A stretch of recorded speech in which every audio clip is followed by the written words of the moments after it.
Hello, good morning everyone. So here I am again. Ang dami kong i-unbox ngayon.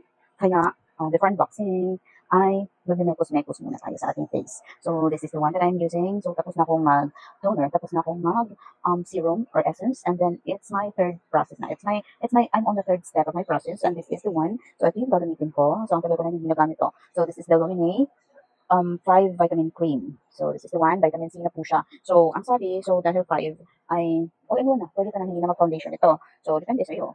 Pero depende rin lang naman yan sa'yo. So, like, ganito. So, pwedeng siya na lang yung base nyo, makeup base, gano'n. Hindi ka na magbabother na,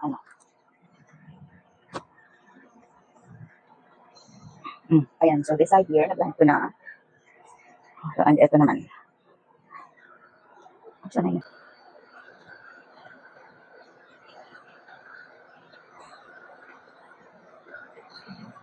So, this product acts everything na. So, pwedeng moisturizer, pwedeng foundation, pwedeng hindi ka na mag-foundation actually. So, eto na lang. Tapos mag-powder ka na lang, or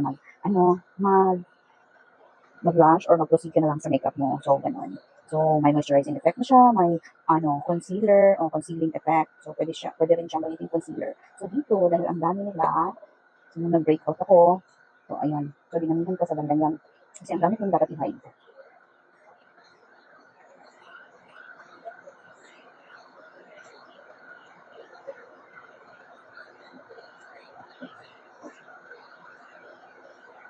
Oh, ayan. So, yan na guys. So, once again, this is the Luminate 5 Vitamin Cream. So, 5 Vitamin Concealing Cream. So, ayan. So, kung nagustuhan nyo or gusto nyo mag-try, alam nyo nang gagawin. So, thank you so much for watching.